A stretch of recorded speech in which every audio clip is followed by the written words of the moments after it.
Wholeness, beautiful beings, welcome. Welcome to my space, my place. Welcome to Notes of Naja Rashida. I am Naja Rashida, and let's just jump into it. Recently I was breaking bread with one of my really dear friends, a friend of mine, and I pretty much spent my Sunday afternoon and evening with her and her family that come in for the holidays or holy days of this week. And we all went out to see the new movie Gladiator 2. Now, I don't know if I've shared my opinions or insights on what's taking place in the entertainment industry and all of that. So that might be a separate video. But after the film, we all went back, and it was a good group. She comes from a very large family, so there's numerous siblings, and just really nice, deep philosophical conversations that I love intellectuals. People that are grounded, that aren't too arrogant, right? And you can just bump weird and I guess esoteric ideas, ideas that go beyond the norm, that may be on the bridge of conspiracy theory and reality. But anyway, I was asked by one of her siblings about like Buddhism and reincarnation, because in the film there's a ton of death, right? But then there's also the theme of at the afterlife, and how in ancient Hellenistic culture the afterlife was a very big deal. I think even now it is such a huge part of the human condition, and the human of being human is the great unknown, the death. Like death is the door to ocean. In my personal opinion, it is the doorway, the portal that leads to the other worlds. And please, I had to get the hair out the way, so it is what it is. But this is what I've been pondering for a while now. I'm not a practitioner, or I'm not a practicing Buddhist. I have practiced, Islam growing up in part of my childhood to early adulthood. I've been exposed to many different Christian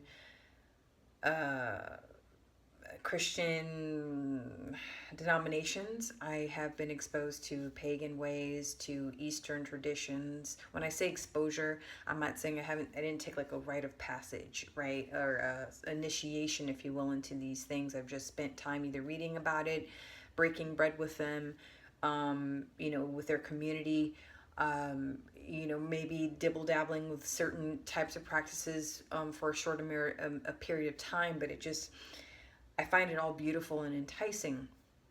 Again, before I jump into tonight's topic, I don't want to come off as an expert or a master of the Buddhist tradition, but I've always found it quite attractive, the belief system in reincarnation. Do I believe in reincarnation fully? To a certain extent, and here's why. This is where I kind of bump heads with it. We are very much in this obsession of the afterlife. Like after the passing of the human flesh, the vessel has expired, right? Our ship has, we ship without our boat, right? And we expand beyond the physical normalities of what we're born into, right? And all we have are consciousness, or for atheists, nothingness. And so where do I stand in the belief of reincarnation? And when I slowly left the path, the Islamic path, and into this other path of mystery, where I was called to redefine, and I'm still redefining my own, I guess I'm at this space in my spiritual path where I am defining my own inner standing and going inward. I no longer feel this thing where I need to go outward and look for a guru, look for a teacher, look for a guide, look for this, look for that. I don't feel the need I need to do that anymore. That's not calling to my heart, because there's this slow, deep knowing that what I seek, I have. So, where do I stand with it? At the beginning of my separation from Islam, the practice of Islam, I will say, um, there was this in the New Age community, because some people will leave a religion just to move on to another one, and that wasn't the case for me. The traditional monotheistic way, right? It's a very deep-seated program that's very, very difficult to break up with and to become separate with, because it's so like, just it fits. It's a box. It's a cube. It's almost prison-like.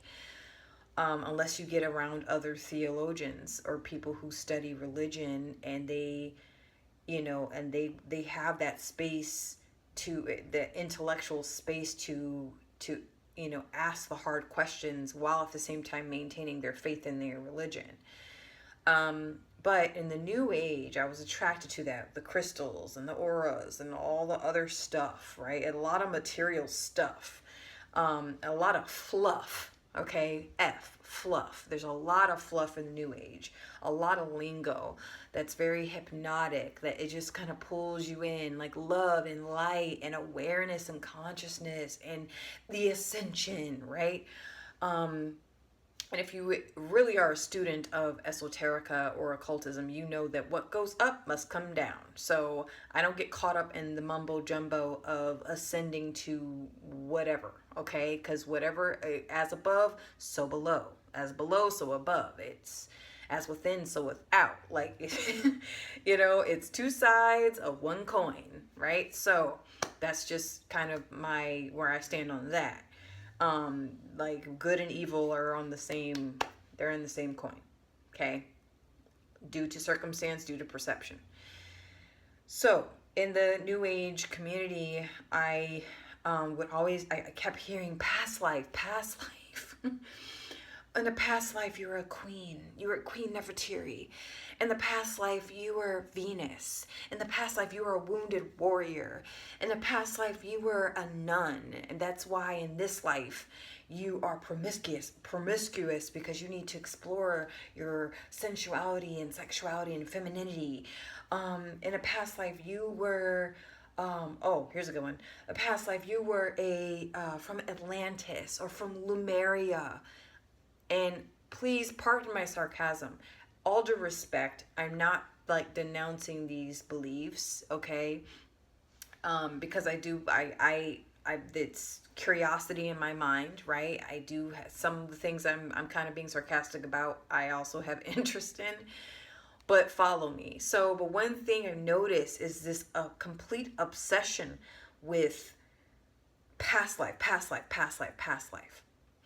And I always like to just go beyond just the common thought practices or the what they call it, thought science or something of that nature, new thought, right? Where it's like you go beyond, you develop these new philosophical meanings in your life, or you follow a path of this teacher or that teacher to make sense of these new these knowings, uncovering the unknowing, the mystery. But I started to challenge this because at first I was all about it. I was just like, yeah, like past life, yeah, queen, yeah, I was a unicorn, okay, woo, like I was all about it until I began to, and I don't know when this happened, but I began to challenge this linear system of past, present, future, present, past. It's very linear. Human beings are programmed. Okay, I believe it goes against our true nature. I think in our true nature, we are cyclical. The energy of our planet is cyclical, goes through seasons and cycles and seasons. I've mentioned this several times before on my channel here. I even have a little series called Cycles and Seasons, okay? And I'm like, well, we are taught in school, there's morning, afternoon, night, right? There is breakfast, lunch, and dinner. Everything's broken down into, it's very tertiary. It's just 3 parts, okay? And before, during, after. And I'm like, that's so linear. It's so forward thinking, right? or backwards thinking. And I find that human beings get caught up in this linear time. Either we get stuck in the past or we get stuck in the future. We get stuck in things that have already happened, and then we get stuck in places and spaces that haven't happened yet. And we split ourselves, we fragment ourselves from our own present reality, and that's insanity. It's like we go back in time reliving things, or we go into the future reliving things that haven't happened yet, over and over and over again, expecting different results, right? You're doing the same thing continuously, expecting a different result. That's insanity, right? So then I started to, in time and through self-reflection, through prayer, meditation, I began to put something together for myself, my own understanding, understanding, okay? Like, it's all cyclical. The past, present, future all simultaneously exist at the same time. So when it comes to reincarnation and being, like, it's in Buddhism, it's, from my understanding, and if you're a practicing Buddhist and I'm getting something wrong, please feel free to correct me. I will stand corrected, okay? I will honor your knowledge. I noticed, I'm like, well, okay, in Buddhism, it's also cyclical, right? It's cyclical in a way where you, based off of the karma of your previous life and your present life, you're living through the karma of your previous life. You're facing the good karma. You want to focus on creating the best karma ever, and you're neutralizing the bad karma that you brought on from the previous life. And then when you die, then the next cycle that you go through in your life will also help you break through, into the evolution of consciousness, to where you will then reach nirvana. You will then reach master. You will then reach this space where you are elevated from the lower frequency, low vibration. So I think that that's the general meaning, okay, or the belief of reincarnation. But then I thought to myself, but aren't you still in a prison, right?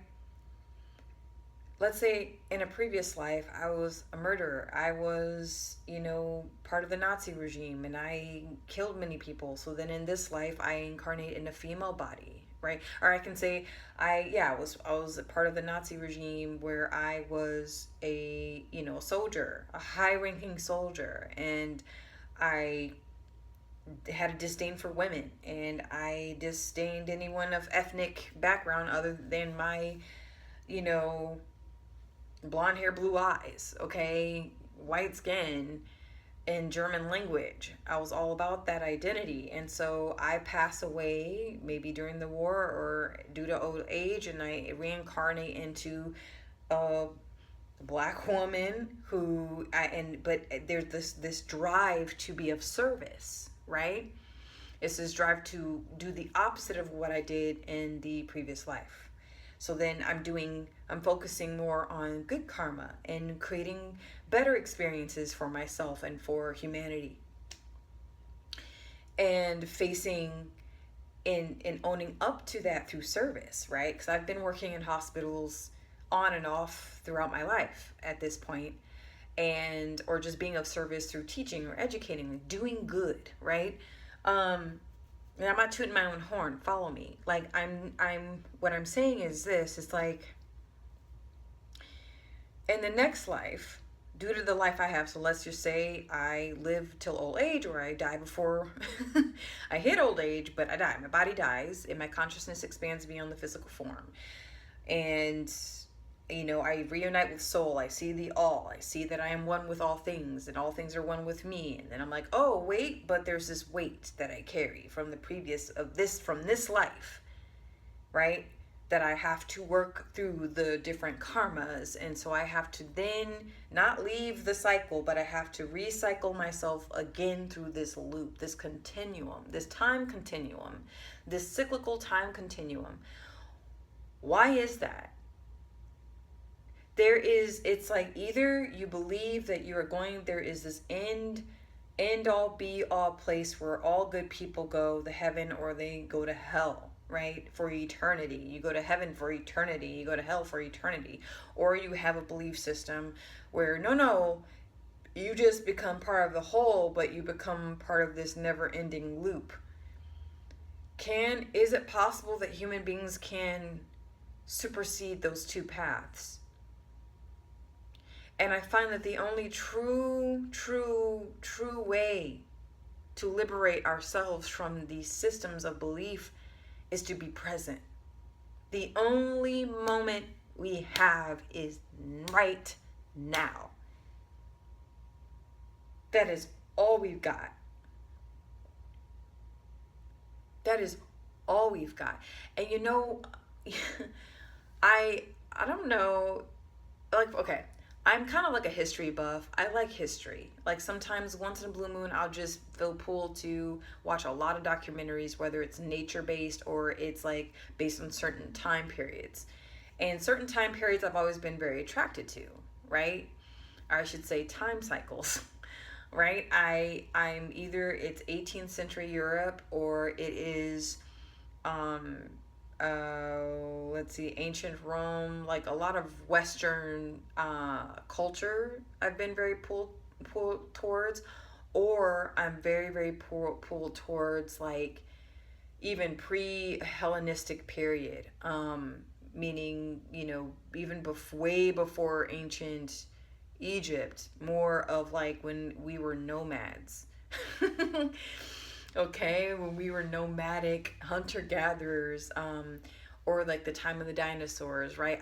There's certain timelines of life on this earth where I feel like just naturally pulled towards. But recently, especially after watching Gladiator, or maybe even a few days before, I've been watching documentaries on the Greco-Romani, like ancient Greece, ancient Rome history, and Roman history. And I've been watching clips of like some of their warriors in that time. And I have to say this, when it comes to presence, and when a human being, specifically men, because and during that time men would have to go to battle. I'm not saying women never did, so please don't come for me, but a soldier would have to be so present, right? They would have to be in the now to obliterate the enemy, his enemy. If his mind wandered for several moments, not paying attention, he was dead. He would be taken out, right? Or he'd be taken prisoner or enslaved or tortured to death. So it's almost like the embodiment of presence. When human beings truly embody presence, they can omit such an energy that is beyond our limited current belief system. I read a book called Holographic Universe, where I believe it was in this book by Michael Tabalt, and he was talking about where due to enormous amounts of adrenaline, there was a mother or a man, someone was caught underneath a vehicle, and this individual was so present at the time and so determined to get this vehicle off this human being who was being crushed to death, that they alone lifted the vehicle. And vehicles can weigh 6 tons, I believe. Excuse my math, but like just lifted the whole vehicle. And then the body, the human, was, you know, removed from danger. And then after that happened, like completely, like they don't have any memory of that, right? But it's just very interesting the type of superpowers that become unlocked within our consciousness when we are that present. It's almost like all timelines just at that moment come together and it is one. It's not separate. So yeah, I it's just, you know, something to think about, I guess, or something to question. Are we able to break out of the life after death cycle? Because I believe that there is no cycle when you are truly one with the all that is you. I find if you keep having to come back to relive a human life or an animal life or whatever, I guess I have to read more on reincarnation a bit more, because these are just preconceived judgments on my call anyway. Um, but yeah, I was just, I had so many run-ins with people asking me what are my thoughts on reincarnation. I had students ask me that out of the blue during science class. And then I had my best friend's sister ask me, well, what are your thoughts on reincarnation? What are your thoughts on the afterlife? You know, because they happen to be Palestinian and Muslim, and you know, I understand their world because I was part of their world.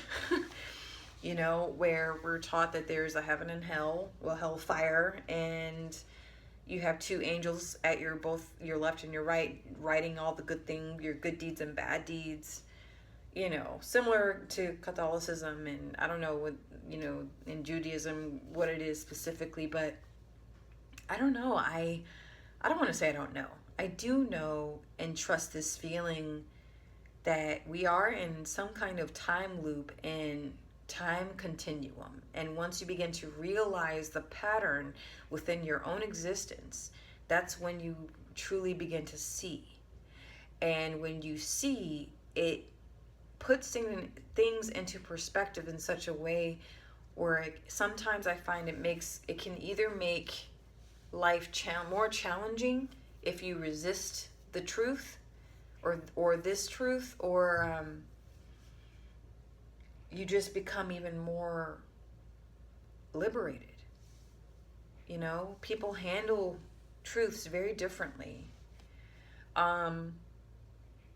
So yeah, I believe that there is a way to break free.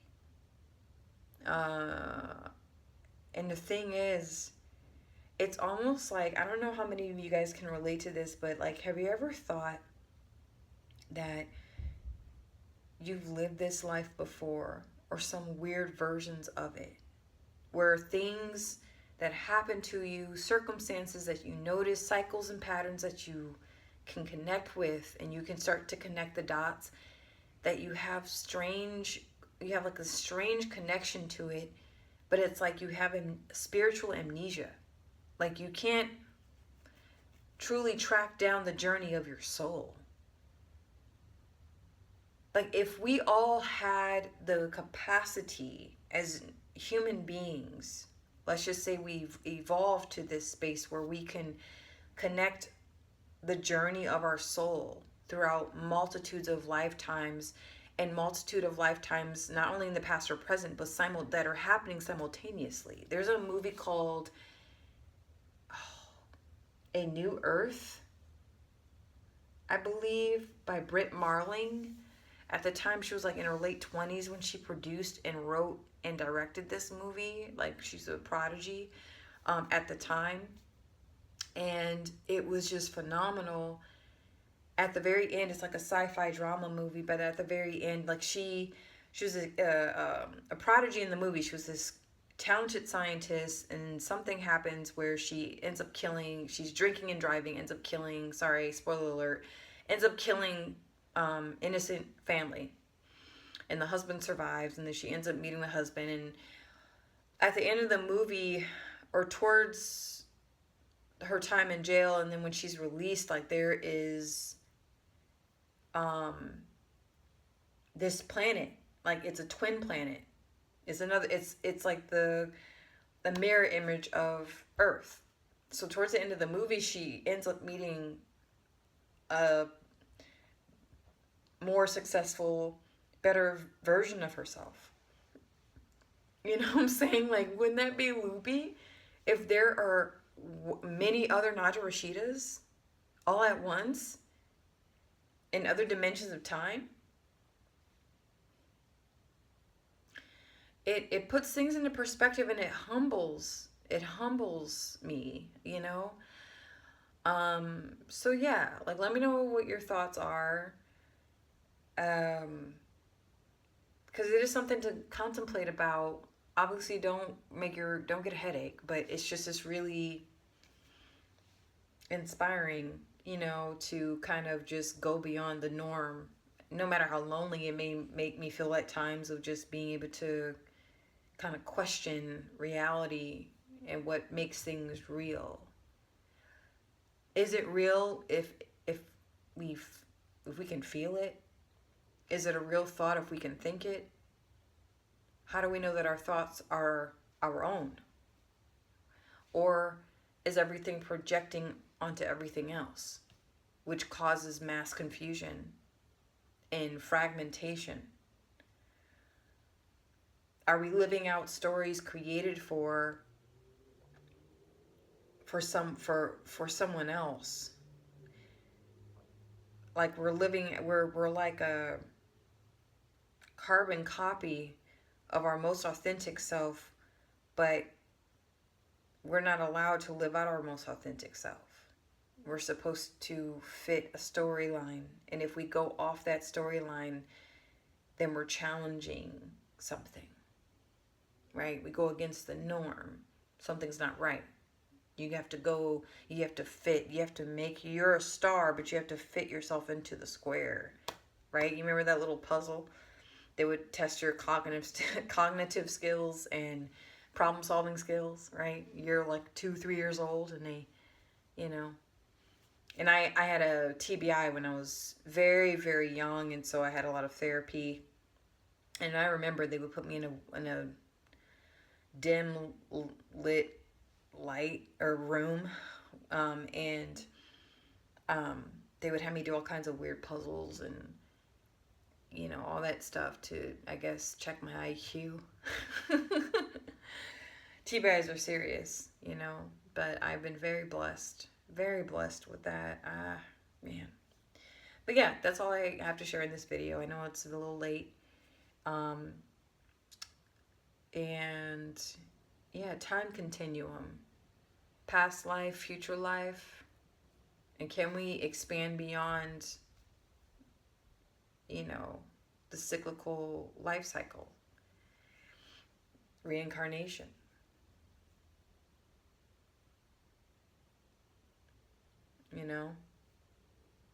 Because I see this obsession with ascending and being so full of love and light, and then when you're faced with real shit, when you're faced with reality, it brings you back down. It humbles you.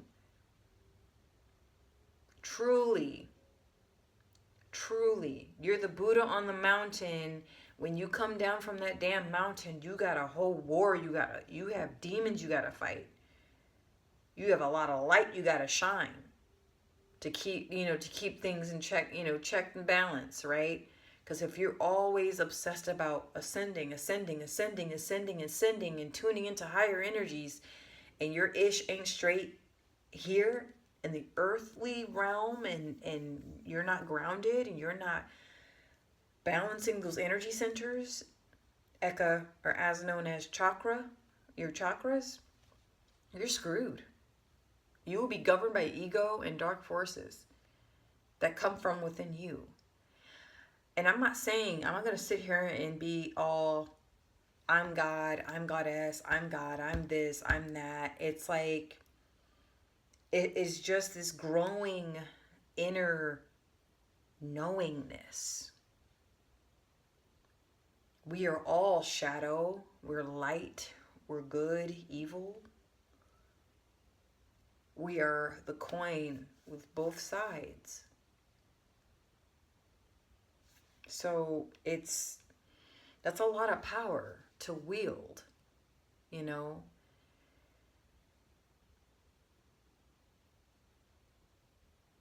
So I'm no longer externalizing my desire to seek, to reach and stretch out beyond myself. There's no need for this. There truly is no need. I am not a guru. I am not a spiritual leader. I am not a pastor. I am not an imam. I'm just a being having a human experience using a digital platform, you know, because I feel called to share messages for the time being. Um, that's it.